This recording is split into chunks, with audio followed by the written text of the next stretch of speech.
Hello everyone, this is Captain Stupidity, and I say that because I have attempted to make this recording 3 times, and all 3 times I had the wrong microphone selected.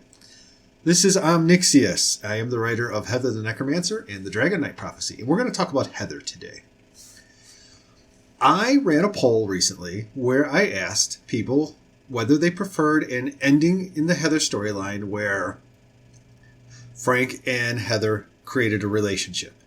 And I had that relationship start very, very quickly and suddenly because I was trying to accomplish 2 things.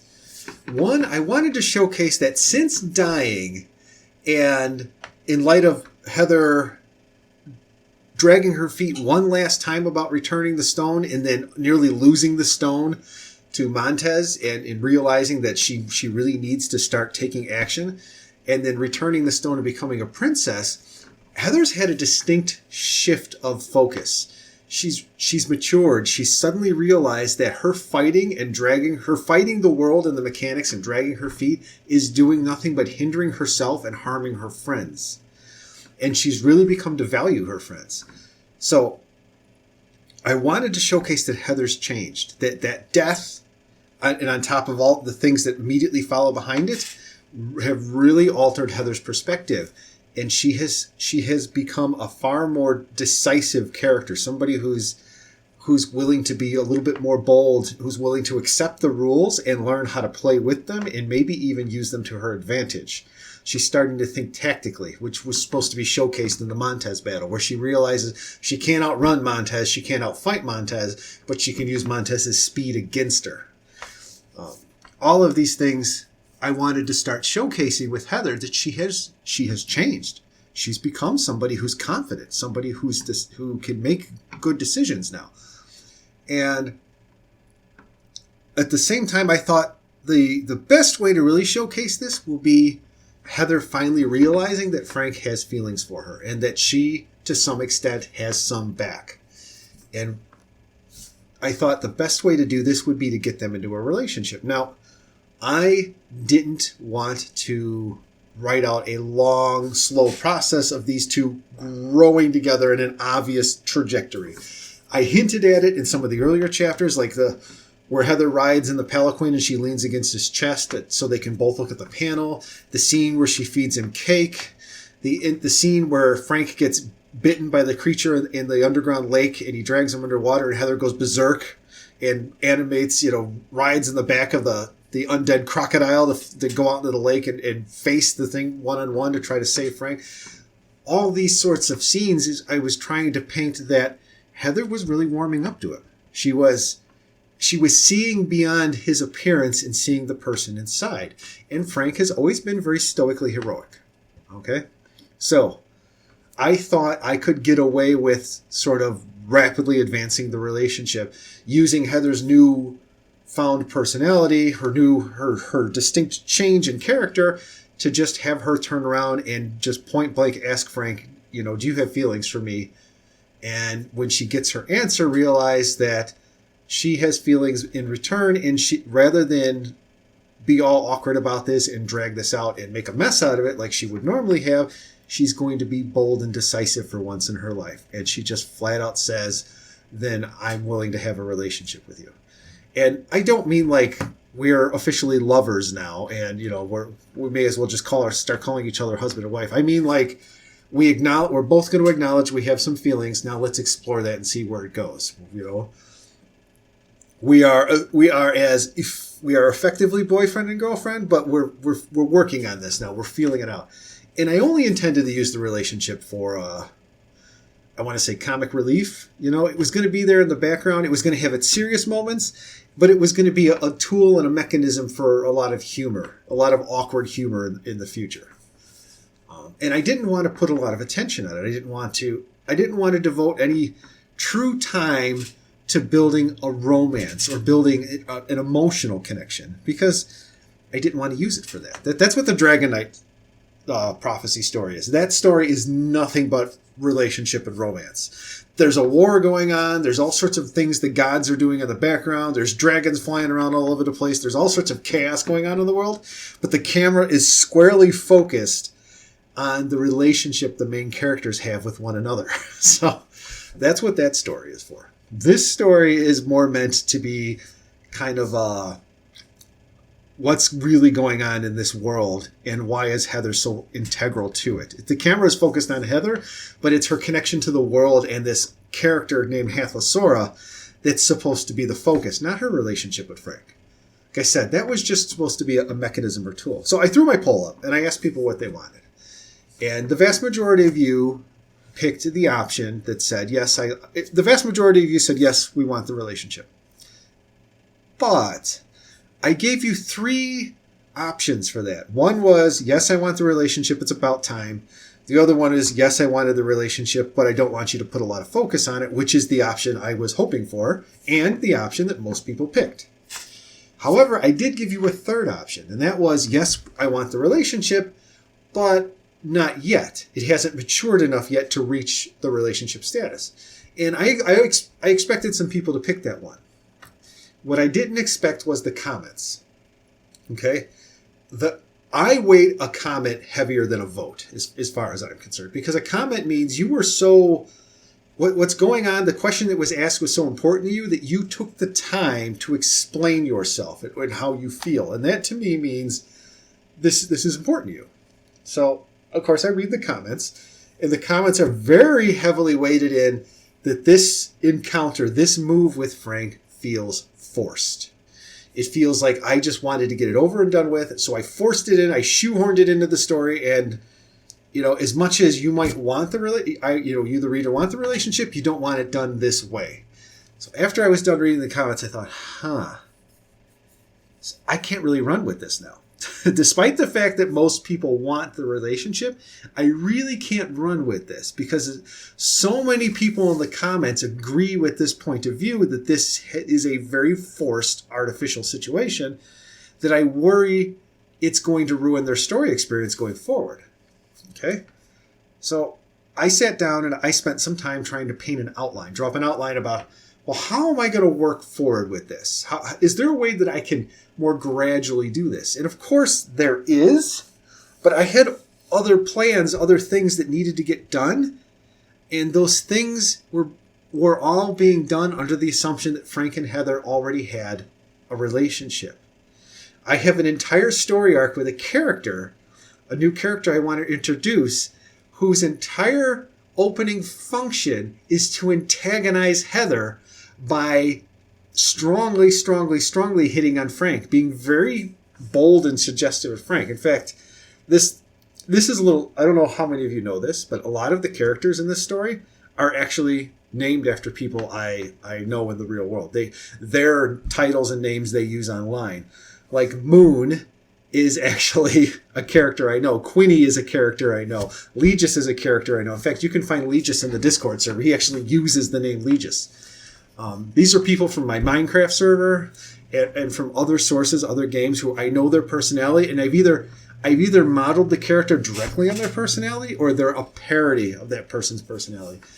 And Night Rage is another one of them. The rogue Night Rage who appears in the mountain, who has a lot more story yet to come. And this next character I want to introduce, her name is Black Bast. And I spoke to Black Bast about the character I wanted to design around her, and she told me flat out, I want her to be very sexually aggressive. I want her to be, very aggressive about that. So I thought, perfect character to just drive Heather insane. Because one of the things about this world, and I've only hinted at it, but, as somebody who's designing this world and crafting it, I do a lot of, I ask myself a lot of cause and effect questions. Well, if the rules function like this, what kind of effect is that going to have on the player base? If the rules function like this, what kind of effect is that going to have on the player base? If the players don't have this kind of restriction that we have in the real world, how is that going to affect their behavior? And one of the things I thought to myself was, you can't get pregnant, you can't get diseases, and you are basically living in a fantasy world where every anime trope exists. How is that going to affect characters' sexual preferences? How is that going to affect characters' sexual behaviors? And I thought, I really don't want to spend a lot of time in the story discussing this, but it needs to be addressed at some points. There have to be points where people address it. One of the first times I've addressed it now is with Gwen. telling Heather that a lot of prominent female characters in the major cities have full nude statues of themselves, and they are unabashedly unashamed of it. And this is some of the first inklings Heather's getting that this world has taken a very different approach to relationships for the most part because the rules have changed. So Black Bast was going to be a good mechanic for me to draw some attention to this and kind of explore it a little without having to go too far over the top. And I was going to have her kind of, because Frank is, at this point, Frank is starting to resemble, he's a hulking powerhouse of a machine now. He keeps spending all his upgrades on toughness and strength. So he is becoming more and more and more of a wrecking ball of a machine, and he's getting bigger. He is slowly but surely getting bigger all around. He's becoming a giant now. And, remember, starting the original stories, if you guys remember, Frank always walked hunched over, but he was just a little bit shorter than Heather when we started. Frank now has to look down on Heather, even when he's hunched over. He's getting bigger and bigger and bigger because he's turning into a Goliath of a wrecking ball. And I'm going to take a sip of drink. Yummy. So, I figured that's Black Bast. Frank and Heather will be in a relationship. They'll encounter Black Bast. She will be very forward and gravitate towards the very powerful male character of the group, and that will drive Heather insane and give me some good fodder for humor and some back and forth banter. And, of course, it will become necessary for them to bring Black Bast with them on what they're trying to accomplish, which will only lead to more and more stress and tension for Heather as she tries to fend Black Bast off of Frank.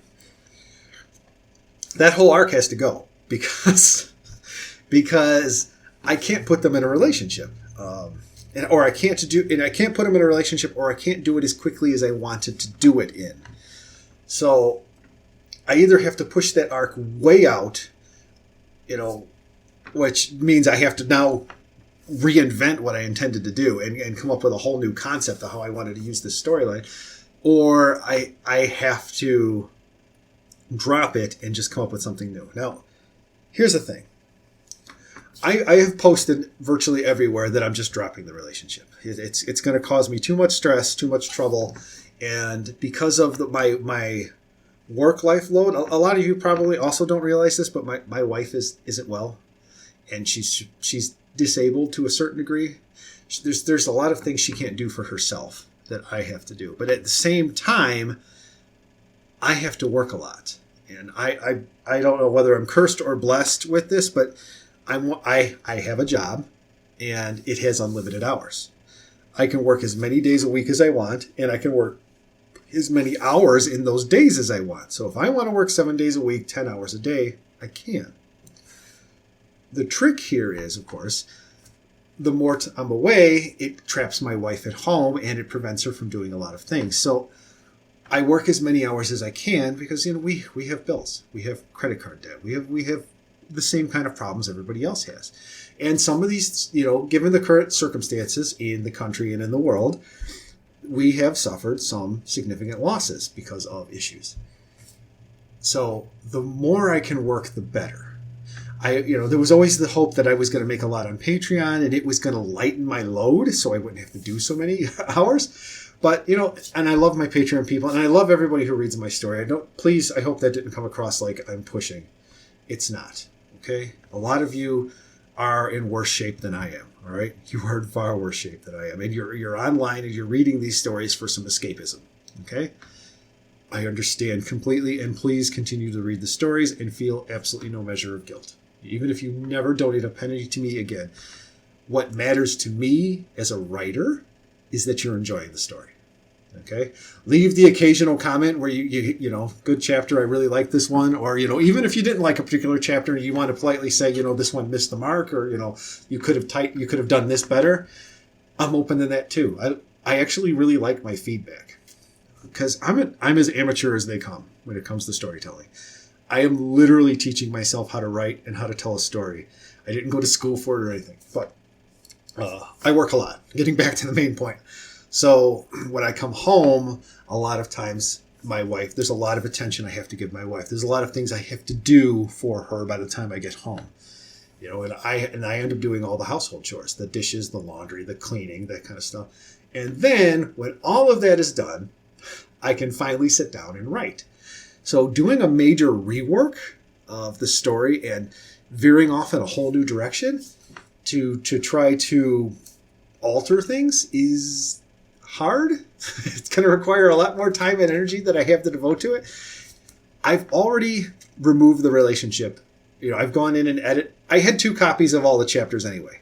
One chapter they were moving ahead with the relationship, and one chapter they didn't. When I wrote the 2 chapters, one ends with the library and one ends with them in a relationship, I did that in such a way so that the subsequent chapters could easily be swung either way. So I ended up going to Patreon because the Patreons have the next 5 chapters, and those 5 chapters acknowledge the relationship and just took those acknowledgments out. And they read just fine. In some cases, I had to do a little bit of tweaking and added a little bit more to the chapter to kind of fluff them out. But that's done. That's easy to do. But as I'm moving ahead now, the chapter I'm writing today, for example, I realize that if I work at this, if I don't make it my focus to put the relationship in, but I take my opportunities when they come to acknowledge that Heather's beginning to recognize signs, that she's beginning to notice Frank more, that, and I use Quinny here and there to kind of nudge her and draw attention to, like, pay attention to Frank. He seems to be trying to communicate something to you. It isn't impossible for me to slowly build this relationship properly. And I think that's all anybody wanted. Okay, obviously, I've read the comments. I've read them 3 times in most cases. All anybody wanted was, yes, we expect this relationship to happen, but please do it in a logical method as opposed to just trying to shoehorn it in really quick so you can move ahead with the story. So I'm going to... I have officially announced that I'm removing the relationship, but I'm not going to make any promises with this statement, but I'm going to, as I move ahead with the story here, when these moments come that I can acknowledge when I can use the characters to acknowledge that there's something growing, something building, something happening, some chemistry, I'm going to draw a little bit of attention to it to show growth. And if the story reaches a point where I feel this has matured enough where the characters need to confess or at least acknowledge that they feel something for one another in a more organic, naturally occurring fashion, then I'll go for it then. And then maybe I can use the Black Bass storyline. The problem is she needs to occur soon. I need her now. I have given some thought to just putting Frank and Quinny in a relationship, so I can use that relationship and have Heather, Quinny being the one who's getting irate, because I can use Quinny for just over-the-top cartoon violence. Whereas Heather is far more, I don't want to call her cartoon violence, but she's far more like anime tsundere violence level when she loses her temper. I'm going to take another drink. One second. So I thought about that, Frank and Quinny, because it would be easy to explain them coming together, because I can just say that Frank and Quinny have been spending a lot of time together underground. Their layers are connected by tunnels. They're both building underground now. And there are a lot of chapters where neither one of them are present. It's Heather doing whatever she's doing, and these 2 characters are off screen, or I even mention in those chapters that they're in their layers. It would be easy to say that they've been spending that time together and that they have slowly but surely built a relationship and that it's now kind of coming out. So I have thought about doing that, but I kind of feel like that'll upset my audience. Looking at that poll, I think the vast majority of you have expected this relationship to start for some time now. You've just been waiting for me to do it. I've even had some people make direct comments to me even before this point about, when is this coming? We know it's coming. They're both going to end up together. When is it going to happen? So I may include another poll in the next chapter where I ask a more pointed question about the nature of a relationship and how you would like to see it advance. Because here's the thing, and I've only recently started to realize that I have this at my fingertips, and that is being so amateur a writer, being somebody who never took college courses in this, who has I haven't even read a book about how I should be doing this. I'm just kind of writing the story the way I feel like it should be written, if that makes any sense. But being that level of amateur, that means that having the resource where I can ask my readers a question and get feedback, get direct feedback about something where I'm not sure myself what I should be doing or how I should be handling something, that makes a big impression. That really, really helps me. When I ran that poll on the Dragon Knight prophecy about potentially veering off in a new storyline where Lily breaks from the relationship that she's in and becomes, I'm going to use this term loosely, but a bit of a whore, I got so much feedback from that, and the feedback was so full of information about what people loved about the story and about the characters and why they thought they were in favor or against this idea. That level of information, that detail, that those windows into people's hearts that came out in those messages opened my eyes to what was truly important to people in those stories. And that level of insight is invaluable. You can't put a price on that.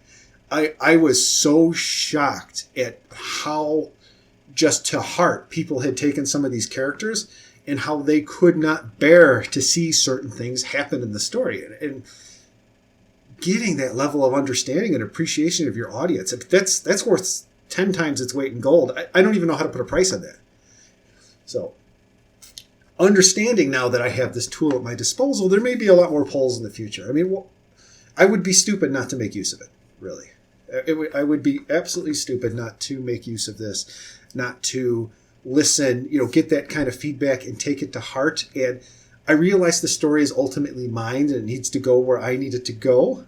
But at the same time, having an understanding of what my audience wants, having an understanding of what people want to see, what they expect to see, what they're hoping to see,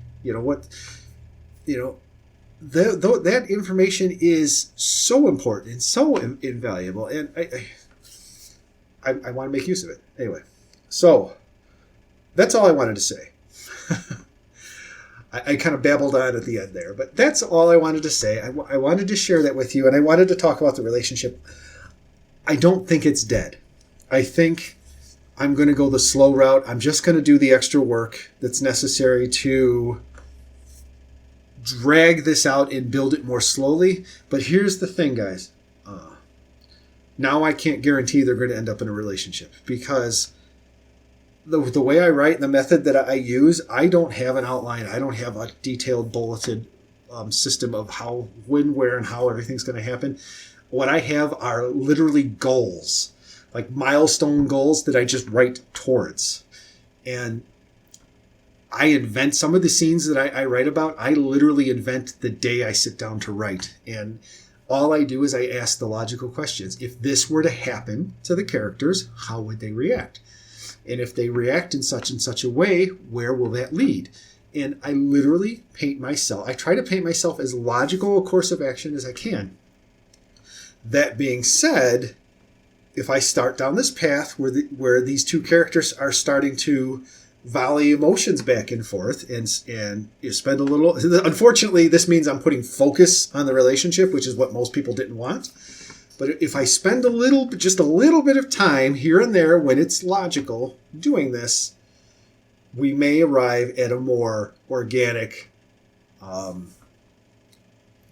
organic and logical relationship, or we might not arrive at one at all. Now it's up in the air again. So this is all I wanted to say. I hope this makes some of you happy. I hope you understand why I did it. It's going to be a little bit tricky for me, like I said, because everything I have planned, those target milestones I was talking about, some of those have to go or have to be thrown way back in my timeline, which of course means that things that they were going to set up also have to go back. I just don't want to have to start writing filler and fluff chapters in the story just to pad out my timeline to make it logical again. I've been doing a lot of filler, like book 1, 2, and 3 had a lot of filler and fluff chapters. And it did because I wasn't trying to resolve anything. Coming into book 4 and 5, I started to get a lot of feedback that I'm giving you guys too many mysteries and not enough resolutions. So now I'm stripping filler and fluff chapters out, and as many as I can out, and I'm trying to focus on getting things resolved, So we're gonna work what we got, and I'm going to work on the relationship and see if I can't make it happen the right way. Anyway, thank you all for listening. I'll catch you in the next one.